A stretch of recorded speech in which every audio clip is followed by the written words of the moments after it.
was already Mamma Chia na memo akwa ba wadaroma but modern say obe like me video yi ede ama me no wa share ni true no fa wadwen kire nso so bra na watwe awie ya weekend yi atwa mu ya na eba beda adwa se Ghana ha QB akakoye award scheme bi ya wa abaso dwumadie kase bi akoso ede ama NDC asoafo na asoafo ni nyina no atofo sen ene hwedidi kan na Minister for Lands and Natural Resources wono so on ehwe yensa ase so ene galamse ebunkam fa yeso ayenya nsuo mpo no no wono so na emema ni nyina no wosan eba edi animu se best male performing minister atofo sen no nya overall nenso so wasenya obi so ono so ye bema wono so nya male performing minister na just award be no okay ye wo ho ye behwe de eko eno danchia Greater Accra Regional Minister say insuo pete ya na insuo yi defa Ghana for no ono so na awe ne best regional minister ena chese ensem bebre no na akoso amanfo chese ye no na se na amene ne no ena ba beda adwa se ekuo no omo organize sa efe ne say award no wono ko ministers yi na so ma akoma gi wo musika nye sika kuma se opesi ebo odin a Professor Jampo wono no enya award ni bi ya chesensem bebre no a ena ba beda abontene so amanfo bi kire se he Uganda ye no ne se na amene ye ne ya oman eniem ayebasa ye hu mpo ano ena NDC amonyokuo wono mo so asase a wono ebobo mo ankasa ho abaso ye beka ya enwumere ya ena krata free aban mu ababonten ya His Excellency John Dramani Mahama HSSC pa de won pese obehu se na soafo bi ede omo ho akakọ hyehyehye sa ne manim sponsor award to award ni ade ane so o matu agye awie ede na ekọ bomodin se obe like me video yentie nkomatwetwe bi a akoso efa sa ne manim kwabra Minta Akandoh Danny Hall prefect ya ene oye health minister ene anamo bi a wotutuo no binim chese akakabensem sebi obi aye professional doctor for over 30 years what you say onim de na so NDC ba ban mu a ye be pa o mo nkwara se mo na me ministers no mo so de mo take decision bi a mo nwene ho eno an se we oye minister anti na chese ye pamo amanfo anesa ya baba ye basa ne kwabena Minta Akandoh ya tutu bi dia man papa we ena ekoso man Ghana mu wadaroma bomodian se obe share video ya mama yenko ni yenkotie nko atwetwe bi akoso fa nyema bi a ekoso ewo Ghana mamu on fa the topical ya na say oncho so the pick amongst the lot na yenko yedim me catch na say ne petition bi akwa kopie a chief of staff office hall a office of the president Jubilee House and the petition was received by Vida Labi enedia ya ne number gina eguso na petition for investigation and appropriate sanctions against government appointees implicated in the alleged cash for awards scandal. Also, we respectfully write to petition your high office to initiate an immediate investigation into allegations that certain government appointees paid sums ranging between 25,000 cedis and 50,000 cedis to secure recognition in an award scheme dubbed the 6th Ghana Ministers of State Excellence Awards, which took place on Saturday, June 6, 2025. According to reports circulating in the public domain, the following high-ranking public officials participated and received awards from the organizers. They include overall, that's A, overall best performing minister, Honorable KCL Atufosin, Minister of Finance. B, best male performing minister, Honorable Emmanuel Ama Kufibua, Minister of Lands and Natural Resources. C, best regional minister, Honorable Linda Uklu, Greater Accra Regional Minister. D, best female performing minister, Honorable Rita Akosua Awate, Eastern Regional Minister. E, best deputy minister, Honorable Dorcas Afo Tofe, Deputy Minister of Transport. F, best male performing CEO, Julius Nikwe Kote, CEO, Driver and Vehicle Licensing Authority. G, best performing CEO, Professor Yao Jampo, CEO of Ghana Shippers Authority. H, best female performing CEO, Ruth Sedo, Administrator, National Service Secretariat, and all. And according to the Director General of SIGA, Dr. Michael Pesahwhite, organizers of the event made monetary demands between 25,000 cedis to 50,000 cedis per awardee for the awards and public recognition, informing his decision to decline participation in the questionable event. So, Sir Obama, and Obama, Pokwa say, concerned citizen and admirer of President Mahama, and Kamal Dean Ibrahim, Amasaman Bruni, and Obade petition Ako Jubilee House. It's your breno, Edruha, Yabajabre, na Yabra Emu. Ajma, Emu de Wayne out of Bashasi. And finance minister name you hold comfort not teaching hospital the our DC floods were and some P. Okay. In the first place, my main share me pick by health sector is but me person me busa question be about the awards no any one sense. Umomo Emma award no minim wo madwene a ewo mutimom de ma awards no but adibi wo a wo ye ya na sebi unim de any wadwin pa e wa de no na dedi. What is the difference between the overall minister and the best male performing minister? The overall minister no eye bema. What did they mention? Ato forcing way bema one a woman award. And assuming without admitting, say Ato forcing is the overall best performing minister. One way bema. And now yes, yenya best male performing minister say oh no so ye bema. And Crofono Omagine. Were they saying? Because we'll be a best male performing minister. Let's say, no, what mean your best male performing minister? There should be no male in the administration who surpasses his performance. And why the overall best there be a hot overall best minister, minister, on waya dear pa, one on aya dear pa, say any pan waya bema, your friend at 14, Sana Moka. And I must say, a band ministers in a woman at 14 year minister. Bema, waya dear pa, so no, the Lands and Natural Resource Minister. Okay, not just at 2 forces and so ye bema. At 2 forces and so ye bema, and then Grove Woman you. Imagine you, papa. And I am ya word na ya no madwin om sete enipa bi om kasa kire ni bia eye sebe dom say ye nte hwiase ya dia word na moma yi and that say atofo asen no na won and we no kula kire say eye sika bi no matuatua na matwatwa dia mope. Other than that nyansa bia say nyansa bia enim overall best performing minister. Honorable KC Minister of Finance, best male performing minister. And so you have Emmanuel Amakufibua. And the Atofos, you know, we now have overall best minister, no over. No over. Now, as well, yes, you are near Kaya Nancy Bukuno. Which you are seeing Yansen in a book, Coco, tell you, I know what going to Mimfo. Or the one that changes those, will be better. And the we are seeing Yansen now, some person more born upon our dequad, the bay ye mueni and easy for the bay ye mueni. I mean, some way trick yam, the bia, one of it may be tinipa. Yanja woman, one could ya no one find you mope. Professor Jampodum Yanajibi.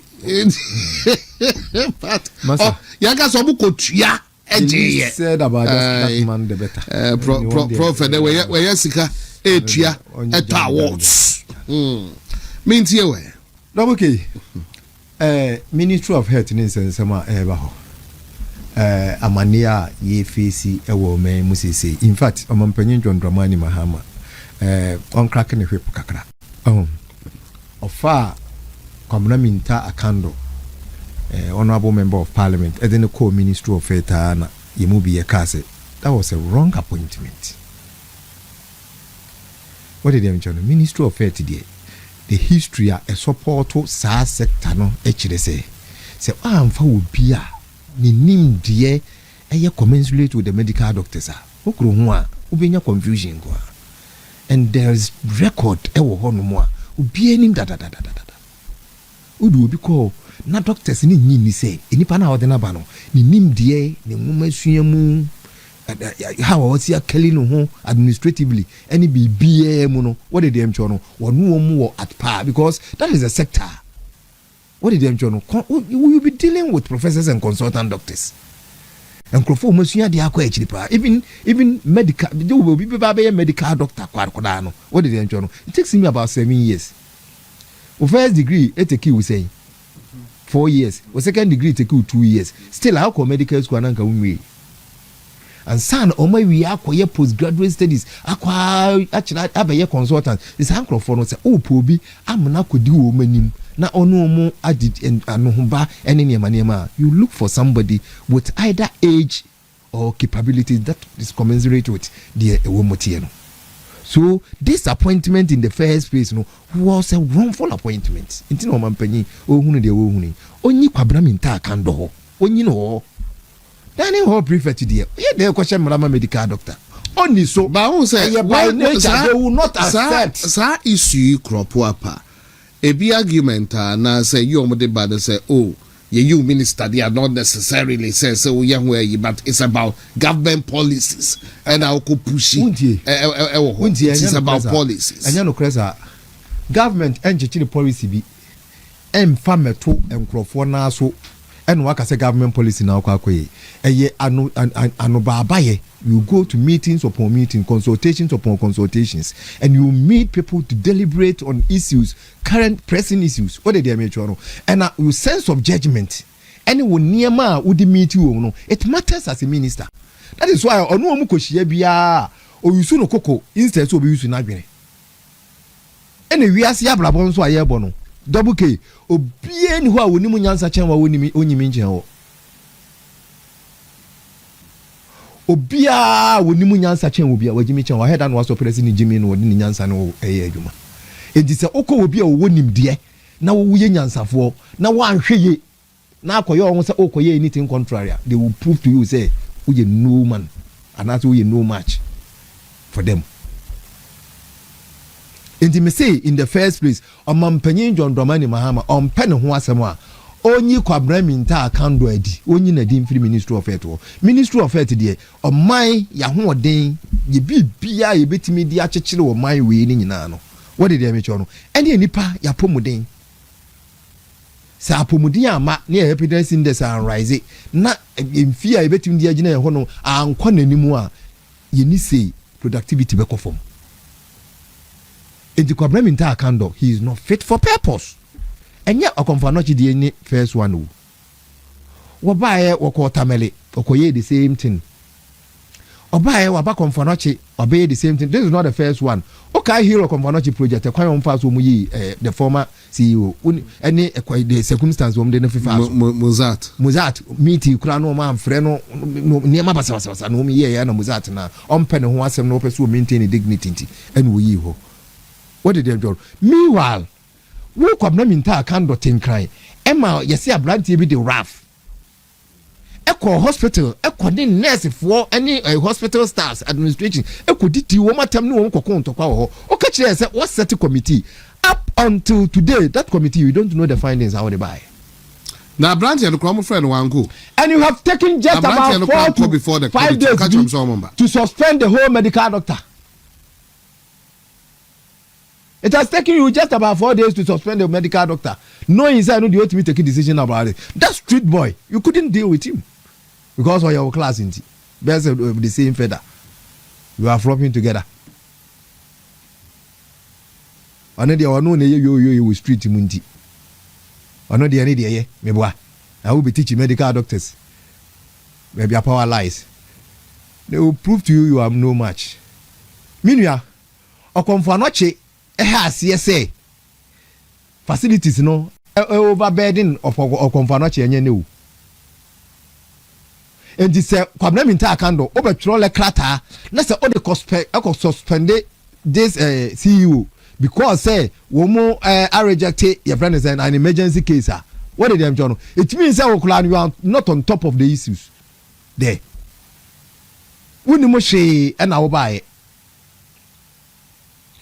konfo anochi what did you mean no ehɔ no mo beto akoso aye kese na yenya bibia nti na president kofo etu sojafo na no mo hɔ no edo mo ko 2 billion said e be ya ebenya space ya expand konfo anochi na konfo anochi timi fa nipa nyina ka konfo anochi president kofo ba bisi accident and emergency center no wo ba bisi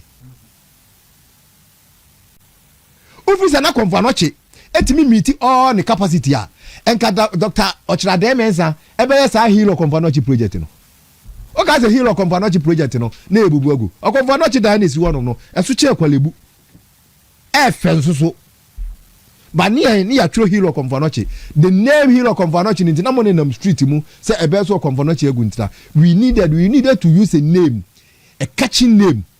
What did you make sure no e achieve an objective. It is oh ko fundraising na hero konfo anochi obi ati ya na abana dwene so say ebia no konfo anochi no na ho odin ekɔ fam nti mie nyina ye nkonkoboa.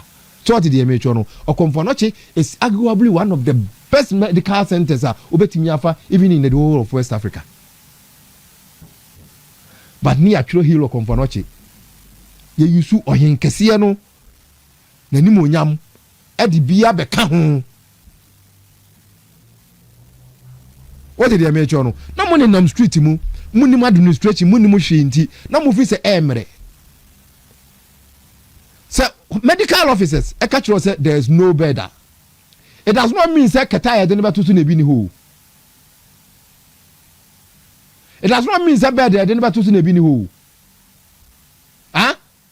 Medical officers catch us say there is no better. Actually say there is congestion at the hospital. Even omoji no to work medical officer of baby no omunya bi omunyina answer the adwuma so omoye hospital no a new officers are omutiti everyone no afro mo. The hospital has a staff capacity.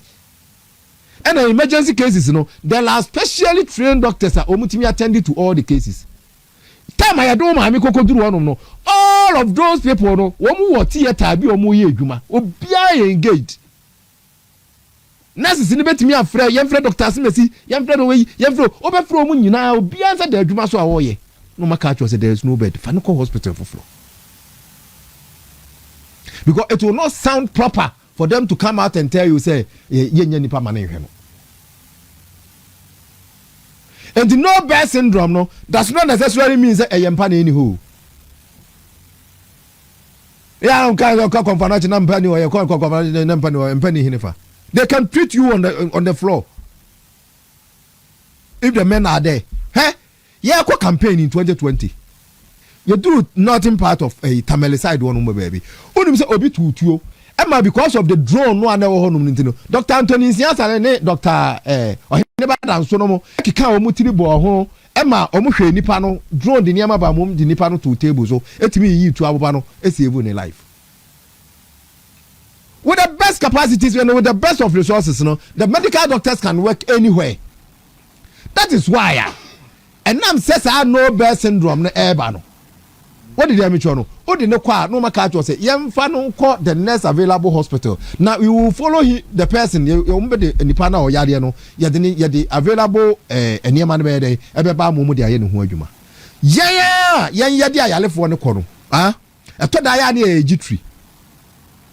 And we begin say yan tiasa. I've been a victim before. O mami yale, o de na kodru konfa noche. O ani da so pa se konfa noche na wose ehwe no.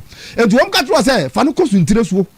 Ebi kura medical doctors no catch the officer bi say follow this patient to suntire so na ye adwuma we ma but wo mo yale for na wo de yale ni ba ya na mane. So ade de me jo no. Enti wa the first what is yes yemfa ma mi kosu ntire so no nim say ne o medical so nkowu. Wo mpene sika wo wubotom. That time we don't say to Coco, I go to my mama or some my make for not by all means possible. So did I make you know? Na you know, no much double K. Missing me was experience in be. And I go. Na madam for me, na madam for biada. Make la de madam fear or then if you no frame of phone so. Or from of phone so just say, wo muni.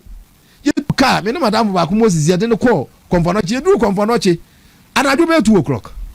Akwai muni dia kwa ni abacha se ye hunu dia nim se wo if the medical officer na wo honom no ba ya ba hwe no dane no asan akowura ni dembo mesi mi nya doctor no kra na nkamabo no That time me koko. Akwe pe ni pe you dey there. Masa say hernia. And the doctor no there is nothing you can do. And the obeya ni say obenya abotena ma hernia na kwafo me kwafo man san obetimi treat no. It the best. But just because say ye nti the oye na se nti no. Ye de akoko ni ye pushi. Tin sem bi no bo say ya. Na say wa nya abotre ma medical officers na. Obeka could take a wrongful decision. That is why I na make say pedipa na dwene mu odu e wo sa ne ma no. Never health minister na ma no. Na de oye no ogu na nimu ase. Ogu na nimu ase. Na do danko akufuado. What did they make you no? So say President Mahama against President Mahama's directive of not turning emergency is President Mahama a medical officer? He's the president. Is he a medical officer? And the doctor was appointed by the president of the Republic of Ghana. Jubilee House.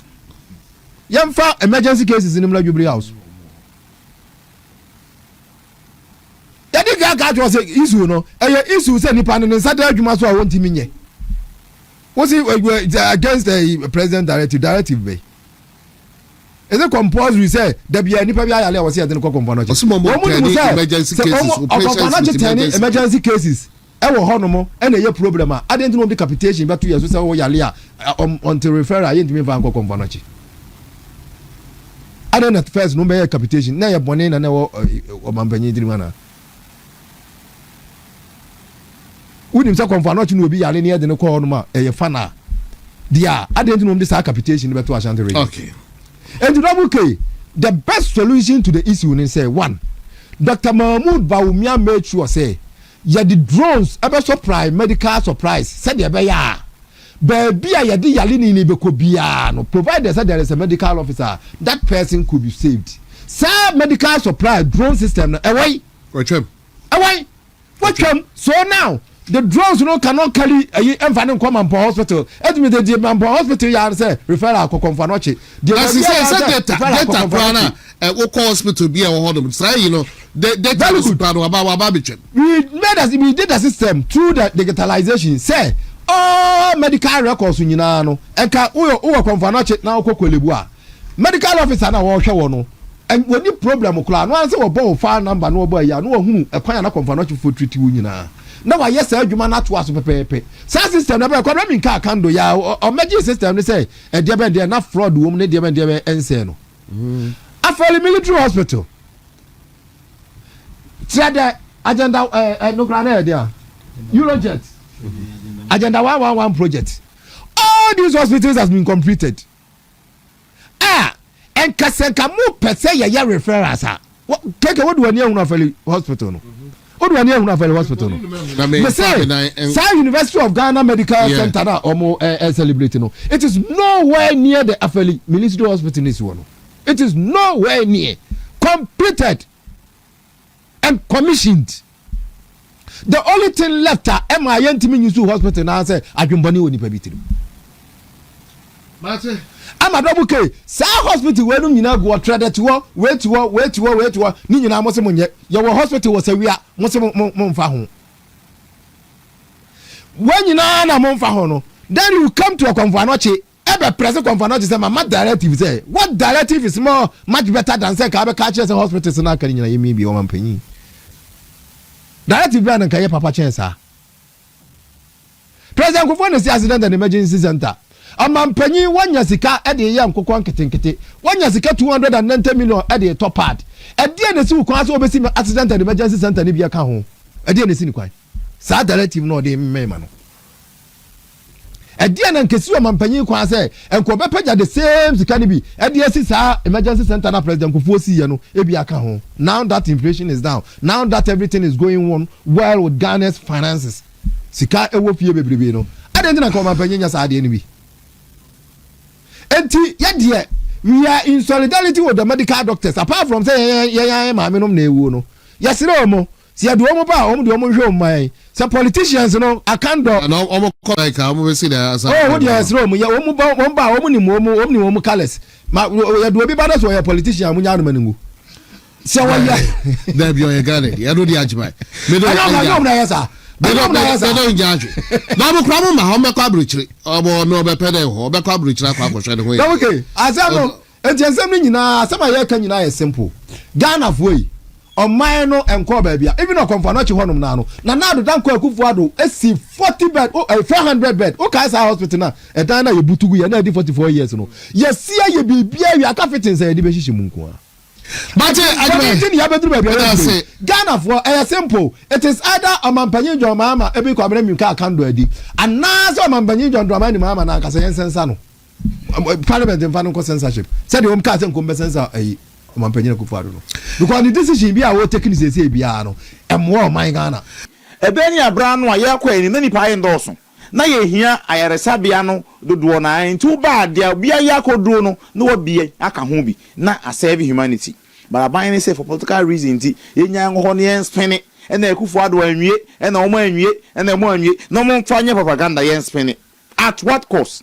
At the cost of human life eno na pese mo ye double k mewie we hono sa no de medisi na media call for so say aban ni nya propaganda man panyi Mahama ni nya propaganda or ajiu e call say yenyi Akandoh adi me oyi Akandoh adi a NDC ni incompetent corona na akofa na de na hye wonti me no eno de emfa me ho e man panyi say obeyi na so onyi no na emu de bi mi hia ne say other hospitals are complete na facilities wo mu eno omo emie na easy konfanoche e pressure no on agric minister any finance minister eno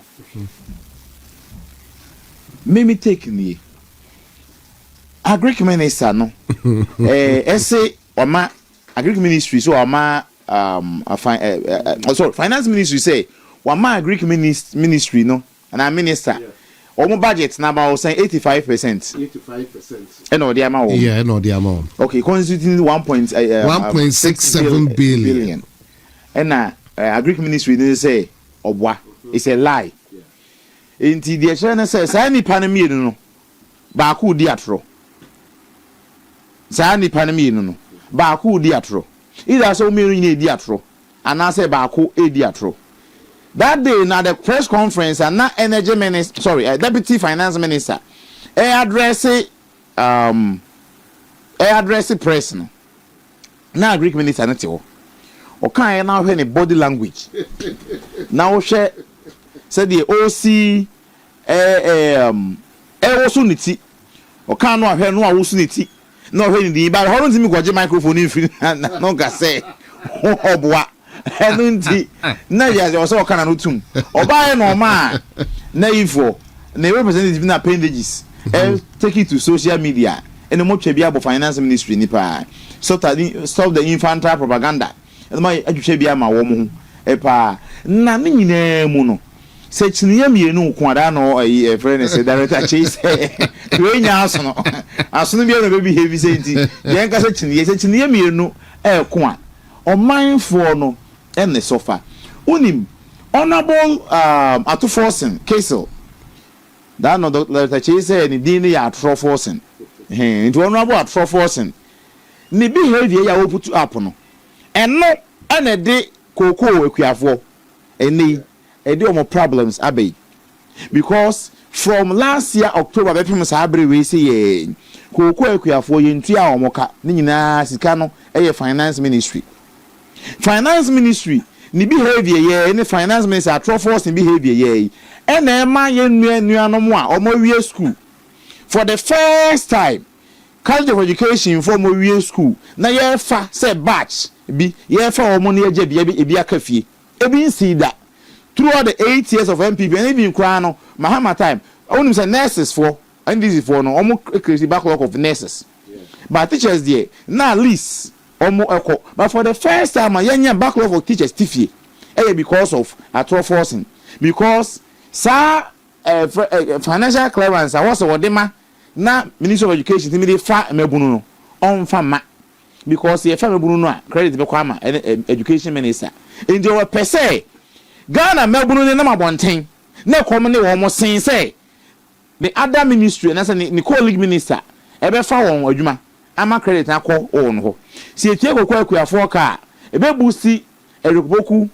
presidential ambition enti yema kokwa akuafo no nsofa enti se wo tifie na kwa sasa kokwa yi no kra sase so de aba be show no na se we say aba be show wa mafia na just had no kra ba kokwa board she yi ase finance ministry ase so you see say niema mienu anase mienu first of all ne presidential ambition na wo chase no enti de come say see no yes presidential ambitions are amount for ministries no one and na den tokwa yaba we pese obedi mampanyin we pese obedi mampanyin tan say dey ade obema wonya ni munyam na ode obedi mampanyin me emfa me nsanka mma wosika eno na ma ye ebre enti ne odwede ni bi kodwom na ye ton ade okoton ade na ye nto na ye nto a hunu say atofo sen empese obetua ayifo ka teacher fo ka ena ama idrisu ehun ato no edi abre bia pressure nko education ministry ho see teacher for no kade a obi anko ho nko epiketin bia tie beka say we incompetent tie teacher ni so nyesika no de beto ade e wodwom enti wo ai ko odwom aye nto wade ndi free no kokko kuani ni nyesika atro force nkuro yai eno de beto ade enti e wo ripple effect oba bia a Greek ministry no for no say mutwa abaye se mo sika de akoto grains akuafo na omai edua bro na ebu won so na ehia to wo mo no mo promise o say mo disika ba akoto sa no bae no abegu ba fast stock for honom na no finance minister say ya disika na ma a Greek ministry say sika na ma ye enti kuani no na esofa na anu ya akuafo no sun sanja nanja te radio so say ne kuafo no omo ehia wo mo no kweso do na so ye NDC fo enti ne mo ama ban no ene ma mo ho kire mu ai ne hia to mu na ekufu ado time no na mo amutimi hunu say mutimi eton ne ma ne nyamfaso etimi to tractor ne ade de ye modwuma mutimi tia wo school fees sabre ye season mu ne ewi sika de be na mo de wa akodo ne nyina ya atofo sin kro no a just one person any the incompetence of the others na the aya say we have a president according to Chiniachibi. Things fall apart, the center cannot hold. Emuni away because we have a president. The head on the appointee or the appointor. And he has the power to hire and fire. Or not than beneath him. And say, oh, no, if you want chief of staff. No, so no. If I say, well, the executive, no one chief whip. Also, Timmy, if you are in line, that's a discipline woman. It is a man, my foul was a minister. And I'm a other person, so no say a minister. Next care was all the man on one phone call, now my ministry so far. If you know why it is a bono, Yaman Penny. Nami to me can't was someone. None for so bad, I also say William and Penino. Nancy say, Grado, as a Julius Sone Callistus, Mahama ye. A quack ye be beer, a woho. Oh, share a be who to say, we can't we Callistus here, secretary to a president. And Julius also role as chief of staff. And this is no, I quite just say simply, you confused and a confused crop. The woman say often 24 mubuama. See, there, and say, confusion in an and I say, homes and so no, echo woman, quano more in this for Bush and Force one Kenya. But the incompetence and Susan so no, but maybe amount to Obama this incompetent government, may should be yes, another challenge, you know. Now we are a friend say floody ebayi. Ono de sobo one na ekufuadu. And they are the worst form of flood or no pension. And then this is from one year for insu for omo. Now we are koko ekuafo eswin. From October pem sabre yintu akoko ekuafo okay. Na NDC ekuafo nkwa na yintu omo kan ko bi nsu. Ebayi ya emaburu nurse fui.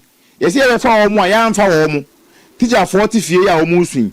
24-hour economy ma ye mebunu yisu say ba ye na nka ye ndisi fo nkwa na aka wo mo a enka obi any problem but omo incompetence no eno omo ntoko omo ku omo efie no ebia be kamemi a metim ba bibie on tie be kan tro mampanyin say ewo mu ono no onko nsa amabiu ya na mpanyinfo obebi kro bia sande say oba onche afi wa ware ase no anasa afi nto na ware ase no tuba nche wonua o mampanyin wonim say bia onko nsa ama ebia o ye ne matoro kan oboga na fokoko say my emphasa to meaning nsem nanso wentie die besre no say ye bokana for community no mode tumi ahye ne nsa ewo mu onko nsa mabiu nanso mo onye ne matoro kan at least onkura mu saa kopim say de owo ho tumi nimdie ebeba Dr. Bawumia nimdie no eba abeji akunya no oka eye kwaku ka sikasem ho yi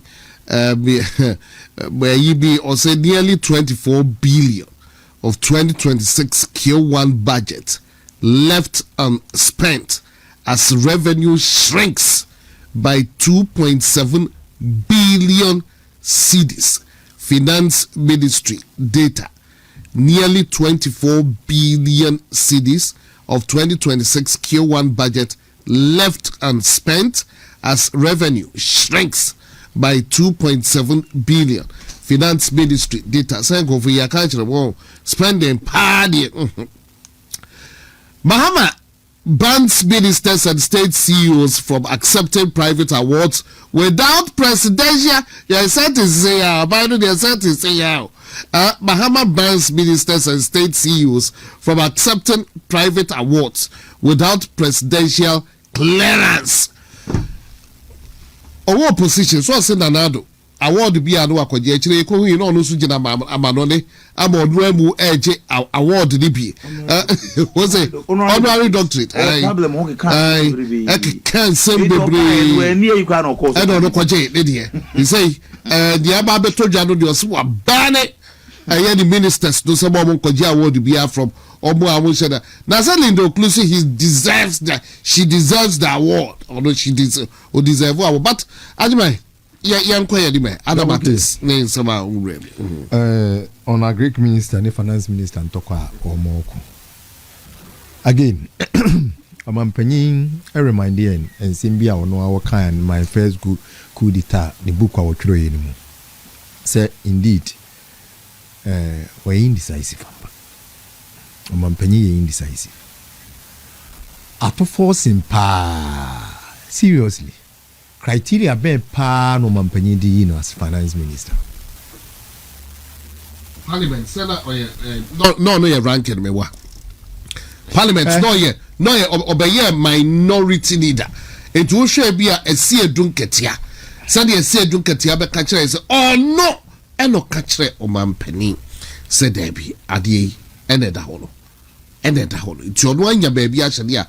Na je be see edun ketia no role of player in minority. Finance ministry is about the heart of the nation. Or minor kuma. On say a finance and economic planning. That's why I find finance deputy finance way. Beba. Two ministries. And ya can boom. Rollins in the can me no boom. You Ministry of Finance, you Ministry of Economic Planning. And ya can boom inti. Who handle ministry me no ya integrity. Ministry of Finance and Economic Planning. In this year, usually a hoye or minor comma, a hoye baby a decision be our mind take piano, a one ye take it free. Ain't ya Macy and Canocre, say Osha Rollins, Rollins, none the finance minister no way. Dr. Kwesibuchi or year longest a year. What did they mention? Yes. Then about President Kufuor. Who was the finance minister for President Kufuor? Ya was a formafu. At a point near your friend who see a dear an army boy. Professor Mills, the finance minister, Covenant 4. What did they mention? Now, where he has been a governor of the central bank before. What did they mention? No, Safuma for no more, no, Safuma for heady ADB. Right? Dr. Kwesibuchi is an astute lecturer and economic planner. What did they do? Actually, the later man you free Kojo Brown was a very astute chartered accountant in his private life. So what did they do? Nana Dubai. Where the finance minister, Ken Ufuriata. He owns Data Bank. Before so obey finance minister, he owned enterprise insurance. wɔyɛ successful ɛwɔ nneɛma bebree mu criteria bɛɛ paa na yɛde yi atofo se. Atofo se sɛ wɔde so ayɛ deputy finance minister. From where? Huh? From where? From Mahama's regime. Bank teller. Huh? A teller. Meaning why deputy Atofo se's appointment is not on merit, it's political. One might argue so bring so appointment. Political. I know tie. De la me say ma list and crofona or mobile ni nyina do buke. Obia wo enaya no ogina so a ya appointing no obia ti asese we die. Ah? We die.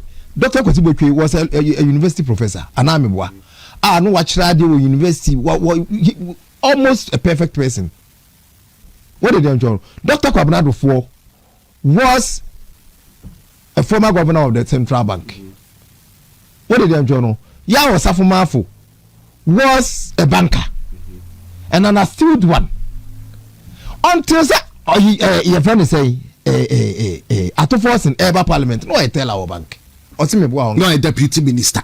No. He learned on the job. No, wait. Argument and confirmed to be a real. It's political limelight in the Deputy Minister said no see a political appointment. And son of political limelight in who was he? He was Atofo. And all the credentials are over to media case one what you saying now were political credentials. And Waban will take a political decision. Because administratively and technologically, 1 year had any bidder. He hasn't lived in that world before. The life in politics, pushing through. Yes, he's a doctor, a PhD holder. I don't know how he got it. He's a PhD holder. I'm not doubting his capacity to do that. But what I mean is that private facet of human life, now was a building up. I mean, it contain and maybe the bias is show any man. He doesn't have it. Only be. That's why he's fighting that unnecessary fight. Now, so on the end of the Sikado no cheese, siphoning a yina. And that on he doesn't want to spend. And that on that's what he's surprising and conforming for his own ambition. And yes, Gabiano, what now? Oh, but and already surprising and conforming for his own ambition. Was siphoning over 6 billion ago. So simply it's not spending a bit for political, you know. A bit soon I say, I deal with everybody knows a political. So anything extra. A political, what who say he's a rival? I don't say they know there's public. Who say a rival? I know Yakawa Debia. So I know I never be baby or baby. And the Kawa. I know I never be baby or baby. Say what we say. We when you are contest me. And the men fan kumpu NYC. Okay, if as a Kopoku and Kopoku never contest what was that bragging Sally go earlier or MP no say? They go no John Dubello. Who was bragging around telling university students they say one deputy agriculture minister na be you know na do Mahama nyame where is he why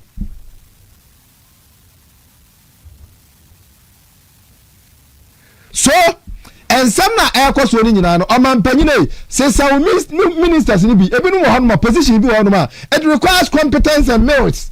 It doesn't require political appointment. Those political appointments, Minta, Akandoh, your friend say, go boss, Sami Jamfi, Minister of Finance, Atofo, no Guaba, no President Kofo didn't do that. Rollins didn't do that. Nanado didn't do that. They gave those positions to on merit. If you know how much betim the ama, just like that, Ministry of Youth and Sports, Ministry of Way, no betim the ama politician, no about Mkulano, no Domko Germany amount, no Mabusi, no problem for that. But ministry do all no more. So one per competence on the good mercy. A man is suffering from that indecision. Look at the maturity of Haruna handling all the problems at Ebanafa. Look at how mature that Mutaka handle all the problems that are coming to his side. On him see and penasem, on him say BBA, but they are able to handle the situation. Why is Atofo not able to do that? Why is it?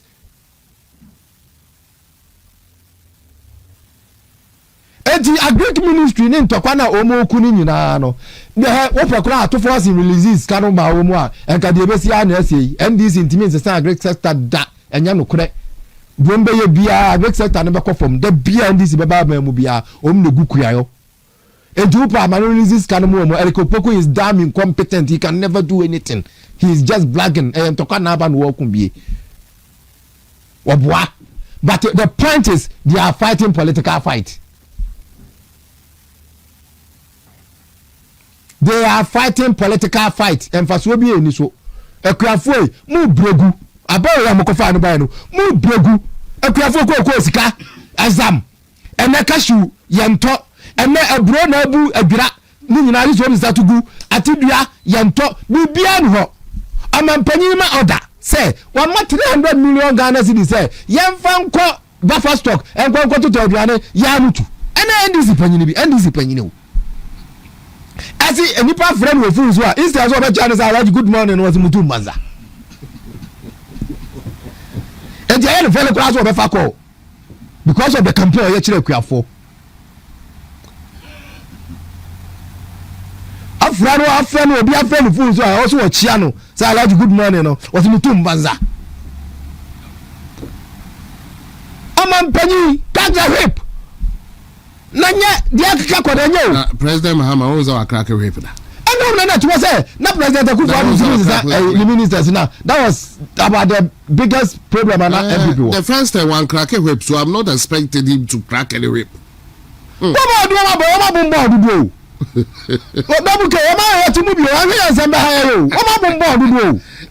na some say higher than that.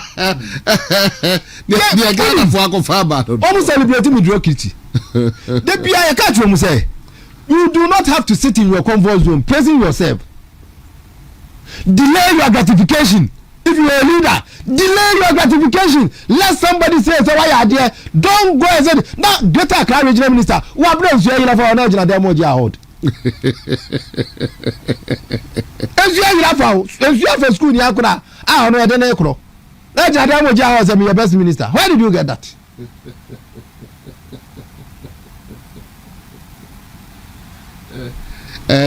Abakufibua galamse what yastic ye two a year okro epa wa bro what yastic and na mabanyo what one mama sa na ma we nyina ekoso according to your of Frank Kosi Plat I think of we be kula akwa say within a matter of some short time be obey lame duck it will bomb power say wan kasa obey lame duck na o ma aja kwaya de o na say no the next year per the a few months that is obu pia na wi akra no.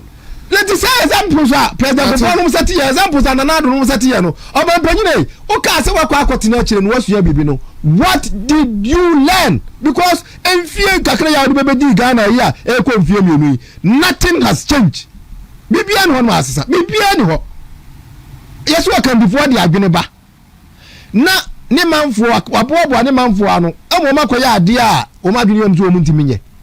Enti Amampanyi Akufo-Addo and Dr. Bawumia Hono no Sam no way na ye policy discussion what does FSHS be ya na say nyi that was a policy discussion when we discuss the challenges the pros and cons of it moves the nation forward we are stuck Amampanyi wa bo no do I just say ya buru so but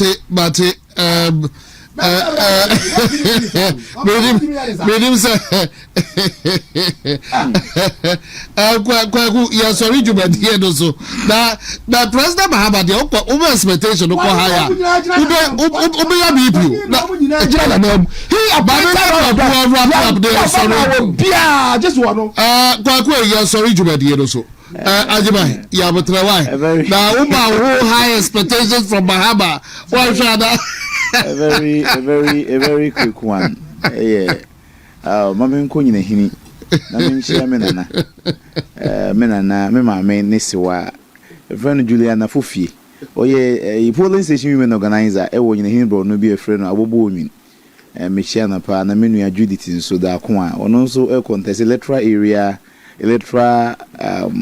secretary e wo junction in a hini junction electoral area ya omuntu emana mami double key meme other matters emebunu no ye mrantie no ababa bi ye advert de ma NDC for 2024 a friend Lamisi so okay Formula 133 is it professors for be so monty 24-hour economy na say they will say one job 3 people 3 shifts and na mebunu no a share bibia say o social media hashtag where is my shift is mebunu no muni adwuma ni bi Salamisi say o promise ye gi wudi because ni so ye bebu no and ye gi wudi ye say you know yes you law school you law school and you be say o mo no a shift ni way to mu wie university 10:42 10:4 our shift to mo ko before kuja to abla where is our shift adwuma o mo nkyere o mo adwuma no okuja to wo bebre ho o mo nkyere o mo kuja to abla pa wo adwuma pa eno na me de ebewi na Dr. Bomi asa me nhyɛ mo bo say yen ye promise ye na ayi wo ho nhyɛ wo ho agenda 111 e wo ho no ma na ye de be ya e be long term be solve unemployment situation Dr. Bomi assess problem you know this policy enche or the policy to me about to especially in so koko in so what be charge ya kan ho asem dey kwan for bit ma solve that issue no eba let me say ono nipa or what solutions kwaku beda was papa ya de ebesia na mada Richard Ajman wa charge off na biko who list be say reshuffle be ba over the weekend abisi we kwai but shall list the bukura na president Mahama why reshuffle pay na dinu man ya je na say so e bia na nkuwe obeya so adipa body bi na oliki adipa body bi na DJ no se bi liki ade ba be no na enye bi hu say obeya reshuffle bia ya de ebesia na a very good evening to you Honorable Francis Owusu Echan. Honorable Francis Owusu Echan, a year Jabin MP. A very good evening to you. Is your buyer body and to be your buoshe. Koswana Yawajuma Pa. Oh, yeah. Honorable Francis Owusu Echan, Jabin MP. Yanubasia meda panelist ningina so as yede nonsia kasia bono to also. Koswana show to be TV. Meda wasi papa.